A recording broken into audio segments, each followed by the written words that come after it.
So, hindi naman na fake news yung kapatid nyo, yung kuya nyo? Fake news? Hindi natin alam kung fake news o hindi. Sabi niya, credible source. Oo. Ay, nako. Pati si Marcoleta, mga kadonatics, dinamay na. At John Vic Rimulya, pinasinungalingan si Ramon Tulfo. Ay, nako. At dito, mga kadonatics, may reaction din si Inday Sara Duterte patungkol sa chismosang Ramon Tulfo na may balak daw destabilization, mga kadonatics, na pinamunuan ni Inday Sara Duterte. Talaga naman, mga kadonatics, na tumandang paurong. Eto, mga kadonatics, panoorin natin. Yung statement po na ni Inday Sara Duterte, panoorin natin. Ito. VP, sabi ni Ramon Tulfo na financier daw kayo ni Kong Pulong at ni Chavit Singson sa disabilitation plan sa government and reaction. Kasi yung mga ganyan na, kung napapansin nyo, ko ay hindi talaga ako nagbibigay ng mga aligasyon kung wala akong ebidensya. Tama. No? So, yung mga ganyan, kapag meron kang aligasyon, wala kang ebidensya, ang tawag dyan ay chismis o ang tawag sa iyo ay chismosa. Marites talaga itong si Ramon Tulfo, mga kadonatics. Bagay sila ni Christopher Min at ni OG Diaz. Tumanda na paurong ay dapat pang chinelasin ito, mga kadonatics, ni Corina Sanchez. Grabe naman. At eto, nadamay pa si Senator Marcoleta. Panoorin natin, mga kadonatics. Credible ba itong threat ng kudeta? Nakita mo si Tulfo naglabas ng listahan na may magkukudeta daw. Pinangalanan. Ang tanong, credible ba yung kudeta threat na yan laban sa administrasyon? Well, if you go on a scale of 1 to 10, ang nilabas po ni Ginoong Tulfo, sa akin palagi lang naman, baka may iba siya sources, pero ako po kasama sa National Security Apparatus, ay nasa 1.5 po.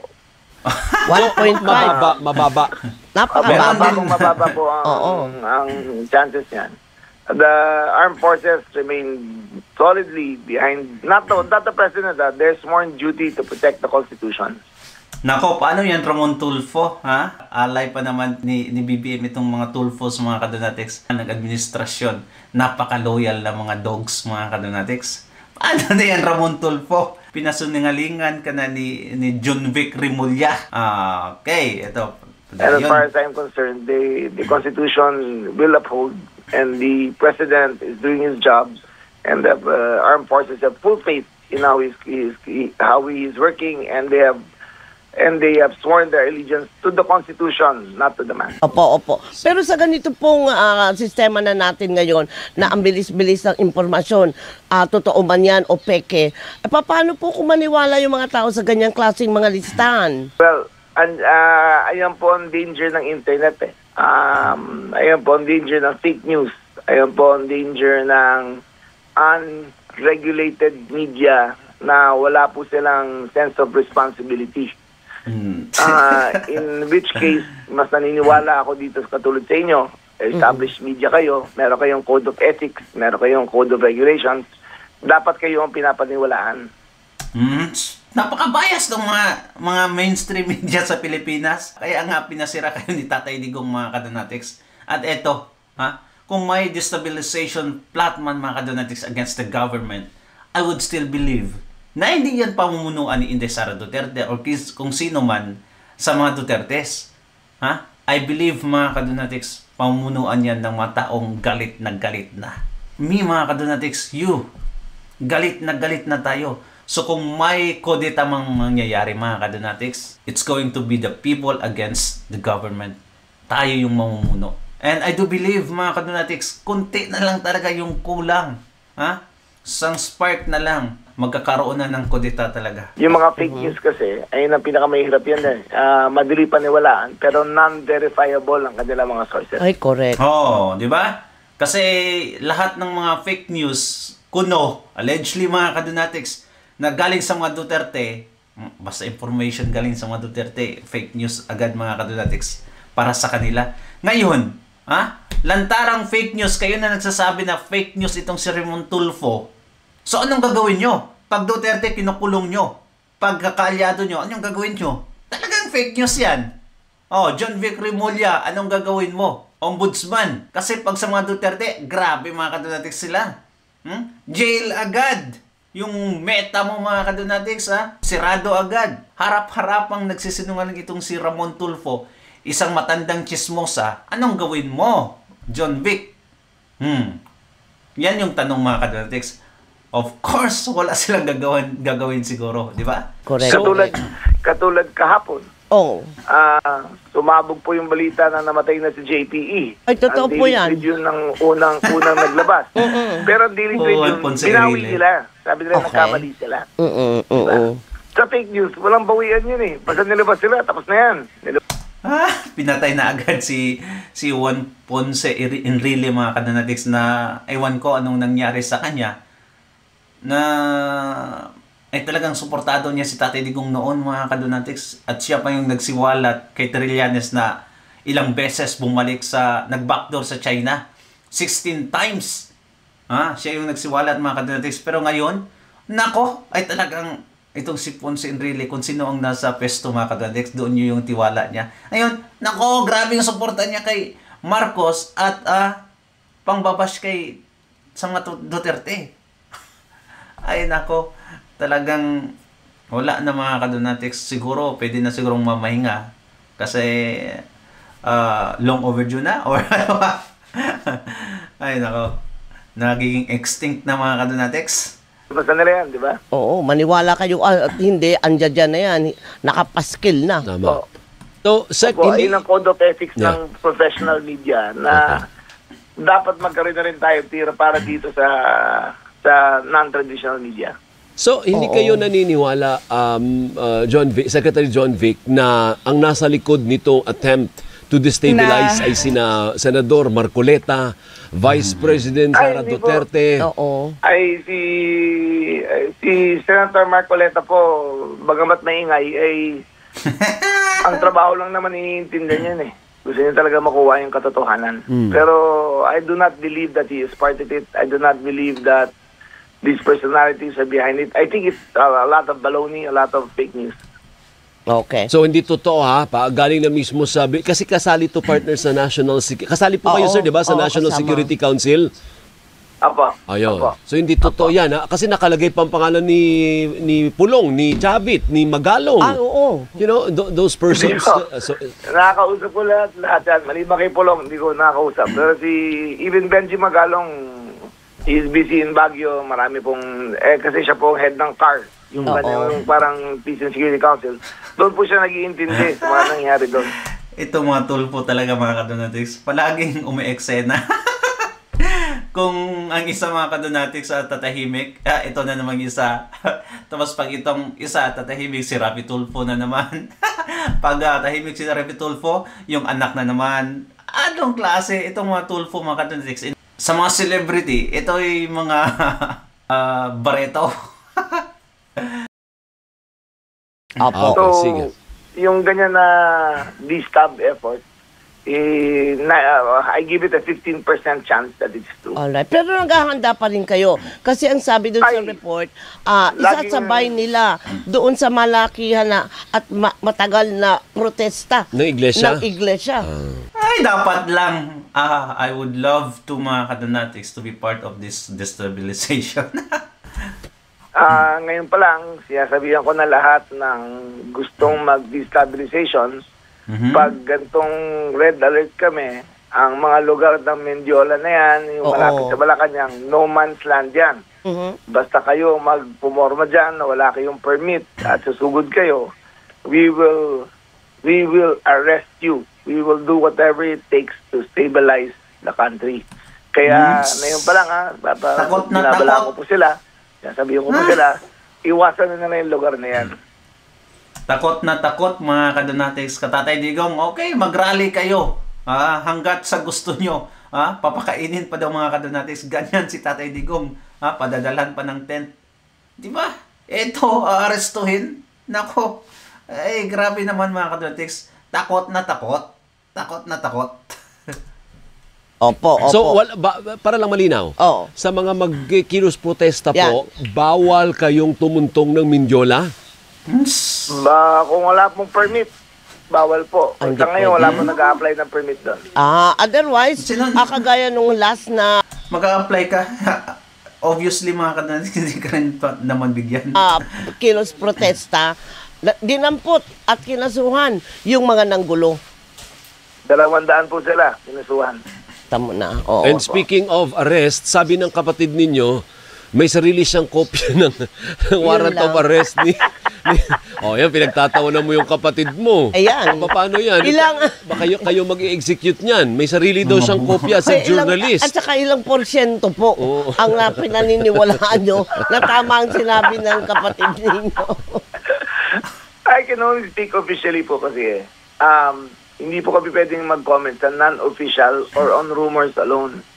So as far as we're concerned, every day we check with the Center for Transnational Crimes. Wala pa naman issue ng red warrant doon. Okay. Sinungaling yung kapatid mo. As far as we are concerned, sa DOJ, wala pa naman na-issue na notice for warrant of arrest. You have to remember, hindi po tayo bahagi ng ICC. So, walang government official ang maaring makipag-directly communicate with them in an official capacity. So, Ano yan? kay Boying naman, sabi niya sa akin, pinasa sa kanya yan ng credible source. So, hindi po official yung dumating sa kanya, pero credible source daw. So, pero as far as we are concerned, it is a non-actionable document. Hindi. See, look at that mga kadonatics, di ba? Pag sila mag-fake news, okay lang. Pero pag iba yung mag-fake news mga kadonatics, grabe ka-stricto nila. Ha? Halos mamatay-matay na sila kakahanap sa yung mga kadonatics. Lantarang nag-fake news yung kapatid niya mga kadonatics. Yan na mismo nagsabi. Hindi niya sinabi, literally na fake news. Pero the context is fake news talaga. Po siya, wala pong pwedeng gawin sa dokumentong yon kasi in fact, it will become out as fourth-hand information. Galing kay Trillanes Wala po kaming nakukuha sa ICC na dumadaan sa Interpol o sa Department of Justice. So, hindi naman na fake news yung kapatid nyo, yung kuya nyo? Fake news! Hindi natin alam kung fake news o hindi. Sabi niya, credible source. Oo. Ay, nako! Ayaw pa mabanggit ang fake news mga kadonatics, di ba? Hindi, it's up to him to prove it. Pero sa amin kasi, we go by official channels lang. Okay. Sige. Ay, nako, ayaw pa mabanggit yung fake news na word mga kadonatics. Di ba? Yan, pag sila okay lang, pag iba, hindi. Di ba? Nasupalplak. Eto mga kadonatics, Senator Alan Cayetano, sa kaso ni Senator Bato de la Rosa mga kadonatics, ay talagang maganda yung mga pinagsasabi niya dito. Panoorin natin mga kadonatics. Kung kakampi mo ang administrasyon, hindi ka extradite o padadala sa international criminal. Pagkakampi mo, padadala ka. There has to be a final arbiter. And if you look at the Philippine Constitution, iisa lang yan, yung korte. Kawawa naman tayo. Diba? Tayo na ang pinakakawawa sa buong mundo kung ang Pilipino ay kinukuha at dadalhin abroad at wala kang korteng pupuntahan. Kaya naman tayo nagiging emotional kasi either gusto nyo o hindi natin gusto si Bato. Pero sabihin mo si Juan de la Cruz. Tanggalin niyo lahat ng pangalan ha. Si Juan de la Cruz ay may warrant ngayon galing sa abroad. Pwede bang kunin na lang at ipadala doon?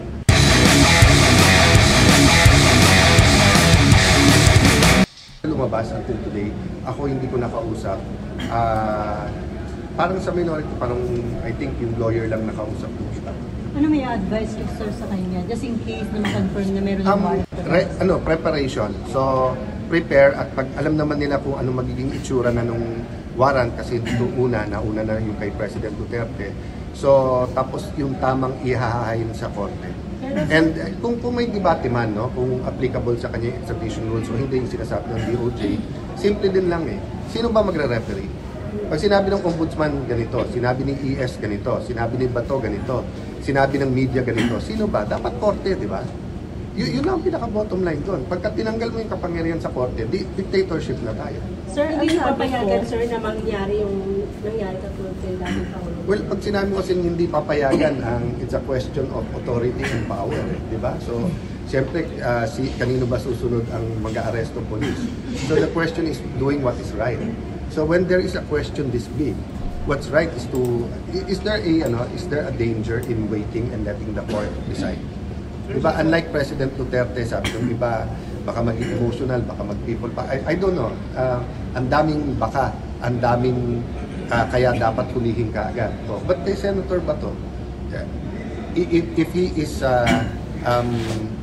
detained or he's arrested here and even given bail and then decide ng korte, may danger ba kahit kanino? Sir, sabi po, mag-decide yung government. Yeah, I don't want to go into the details nga kasi detalye na yan ng abogado ni Senator Bato at saka ng International Criminal Court. Ang point ko, pagka hindi nagkasundo, sino ba ang magde-decide? Hindi naman pwede kung sinong admin, siya na lang. Kasi hindi na tayo rule of law nun, rule of men na tayo. So kung kakampi mo ang administrasyon, hindi ka extradite o padadala sa international criminal. Pagkalaban mo, padadala ka. There has to be a final arbiter. And if you look at the Philippine Constitution, iisa lang yan, yung korte. sir, yung extradition daw po, ang sabi, kung state to state, okay. Pero ito, sir, court to international court. court. Pilipino ka, kinukuha ka sa ibang bansa, wala kang tatakbuhan. Kawawa naman tayo. Sir, Diba? Grabe talaga mga kadonatics. Grabe ka injustice talaga. So, ano na lang yung working system natin? Ha? Papayag ka na ipakidnap sa labas mga kadonatics. Basta, i-declare nila na our justice system in the Philippines is no longer working. And then, okay, may rason kayo na pwede kayong ipakidnap. Pero kung 100% naman nag-work mga kadonatics at marami namang napoprosecute at na trial, then ganito, pilit talagang pinapakidnap mga kadonatics ng administrasyong ito ang mga kalaban ni Marcoses. Can you imagine? Isa-isahin sila. Tapos pagkatapos nito, si Bongo and then si Inday Sara Duterte kasi andun din siya sa listahan. Kawawa naman tayo. Diba? Tayo na ang pinakakawawa sa buong mundo kung ang Pilipino ay kinukuha at dadalhin abroad at wala kang korteng pupuntahan. So, tignan nyo yung history ng Philippine Constitution. Before the 1987 Constitution, kung saan nagagaling ang arrest warrant. Kaya, except for certain strict exceptions, halimbawa sa Bureau of Immigration, na kapag pumapasok yung foreigner, pwedeng arestuhin ng BID, hindi ka pwede mag-aresto ng walang pahintulot ng korte. So kung may arrest warrant galing saan man, hindi ba ang pinaka-logical? Kayo ang mag-isip, kayo ang ina-aresto ngayon. Let's say, kinover nyo yung drug war. May nag-testify ngayon na hindi ordinaryong media yan ang nagtuturo. Yan ang nagsabing patayin yan si ganito, patayin. Hindi ka pwedeng pumuntang korte. Pero international court to, sir. Tapos pumunta sa lower court, sa local court? It doesn't work that way. That's completely wrong. An international court is not higher than a local court. In fact, many local sovereign courts are higher than an international court. In fact, your local, kailangan payagan yung international. Kaya nga pwede kang umalis sa treaty. We don't have a world government. We have a Philippine government. That's totally, kung sino man ang analyst na nagbigay no, na mas mataas ang ICC, walang walang basis in law. Si Kuan, attorney daw po nung mga kadonatics, si Conti, yung isang traidor na mukhang precious din yung mukha mga kadonatics, attorney Conti daw. Mas mataas daw yung ICC kaysa sa Pilipinas mga kadonatics. So, anytime daw pwedeng arestuhin o ipakidnap o kunin si Senator Bato de la Rosa. Even yung sinabi pa niya doon mga kadonatics, kahit daw may session sa Senado, pwede siyang damputin doon. Ganyan talaga yung sinabi ng precious na yon. Pag ganyan na yung statement mo mga kadonatics, ibig sabihin, ikaw ay traidor ka na sa bansang Pilipinas. You should be put to jail mga kadonatics. That is treason. Di ba? It's the local unlike yung di ba, yung RTC is higher than the MTC, CA is higher, but that's all local courts. Sa international, you have to give your consent. That's why even sa international tribunals, kailangan sabihin. That's why the US is not part of the ICC. Kasi they did not give their consent. Senator Bato Ibalandi, walang kasi siya ngayon, would you advise him against hiding? Ang hirap magbigay ng advice sa sitwasyon, but I think the main advice should really be to our leaders, which is have faith in the Philippine criminal justice system, have faith in our courts. Kasi in the end, I might like or I might not even like yung decision ng korte. Baka nga sabihin ng korte, it's valid and send him there, then ibang debate naman yon. But sa akin, dun pa lang ako sa debate na pag nag-disagree tayo, sino mag-decide? So, for example, na disagree ako na pwede kayo mang-interview dito, lumabas na kayo ng Senate. Even if I was Senate President, ganun na lang ba yun? Di ba walang referee, walang arbiter, walang plenary, o walang korte na pwede magtanong? So, pag sinabi ko sa inyo na ngayon na bawal na cellphone sa Senate, at tingin yung labag yan sa freedom of the press, can't you not go to court? So pag sinabi, sir, na pag-iwalaan yung ating justice system, that means huwag isurrender si Senator Bato sa ICC? It's not about surrendering eh. Kasi option naman nila na hindi nila ipadala kagad eh. Option naman nila isurrender sa court natin eh. Sila naman namimili kung saan nila dadalhin. Kaya nga ginagamit yung word na kidnapping. So kung albawa ako, hinuli mo ako ngayon, dinala mo ako sa bahay mo, hindi ako sinurrender sa bahay mo. Di ba? Pero kung meron kang kahit anumang papel, sa korte mo ako i-surrender or at the very least sa police, tapos yung police doon ako dadalhin. So yun po ang alangan talaga sa akin na may sistema tayo sa bansa na kahit sino pwedeng damputin na lang. Tapos kung saan itapon. Actually, the world will continue to progress. There will be a lot of international tribunals. There can be you're talking about the International Criminal Court. What if we have an ASEAN Criminal Court? What if we have an Asian Criminal Court? What if we have a Thailand, Malaysia, Singapore, Indonesia Criminal Court? Yung ibig sabihin, kahit anong warrant na lang, hindi ka na pwedeng pumunta sa korte mo tapos ipapadala mo ng court. You have to look at all the possibilities here. So nangyari na nung nangyari kay President Duterte, yung mga antay kay Duterte, natutuwa. Yung mga gusto kay Duterte, nalulungkot. Did it help us as a nation? Did it provide jurisprudence? Did it give us wisdom? May guidance ba? Ngayon kay Bato, meron tayong chance. Hintayin natin kung ano sabi ng korte. Ngayon lang naman yan nangyari kay mga kidnapping mga kadrotik sa panahon ni BBM. Kasi siya ang presidente, ina-allow niya lahat ng mga nangyayari sa baba. It means, he has a full control of the nation mga kadonatics. But because he is so weak, he is so incompetent na leader mga kadonatics, kaya ito nangyayari ngayon sa atin. Kaya don't ever forget na ang taong nagpakidnap kay Tatay Digong ay si BBM, na kung lalabas sa public mga kadonatics, akala mo kung sino talagang anghel. Di ba? Napaka-calm and malumana yung dating mga kadonatics. Don't ever forget, siya yung nagpakidnap kay Tatay Digong, at sa mga nangyayari ngayon, siya yung dahilan. Kailangan natin pabilisin yung korte, pabilisin natin, makiusap tayong bilisan. So sir, option ba na gawin yung sanctuary yung Senate? I would say na sana hindi na. Kasi ang kailangan mo ng sanctuary pag may extraordinary, di ba? So katulad ng mga kasama natin, di ba, na sorry, nasa dulo ng dila ko yung pangalan. Remember panahon ni President GMA, sila Teddy Casino, hindi rin lumabas ng house kasi hindi ma-aresto. Kasi nga extraordinary yung sitwasyon. Why create that situation? So if they think that they should arrest him, arrestuhin nyo, dalhin nyo sa police, dalhin nyo sa korte, let him file what he has to file, the bail, kung habeas corpus, kung ano man. Then let him have his day in court. Kasi pag dito magkaka-tension pa tayo. Diba? Yung hindi lang natin pinag-uusapan dito yung institusyon ng Senate. Mas importante pa sa Senate is our democracy, our freedom, our sovereignty. So ang pinag-uusapan na dito, ang isang Pilipino ba? Kaya lang naman tayo nagiging emotional kasi gusto nyo o hindi natin gusto si Bato. Full of wisdom talaga itong si Senator Alan Peter Cayetano, mga kadonatics. Ang dami nating matutunan sa kanya pag pero sabihin mo si Juan de la Cruz, tanggalin niyo lahat ng pangalan. Si Juan de la Cruz ay may warrant ngayon galing sa abroad. Pwede bang kunin na lang at ipadala doon? Diba? I think any lawyer in their right mind or law student will say, sandali lang, dapat may korte muna magsabi kung valid yun. So sir, wala kang communication pa kay Senator Bato? Mag-e-effort ba kayo na kausapin? Ay, open lang kami, and I think yung staff naman nila nandito. But usually kasi ganyan, it's not really a Senate matter, it's between him and his lawyer. But in prayers at kung man support, and of course advocacy, Diba? So, nung nagtanong kayo, hindi naman namin iniilagan yung mga questions.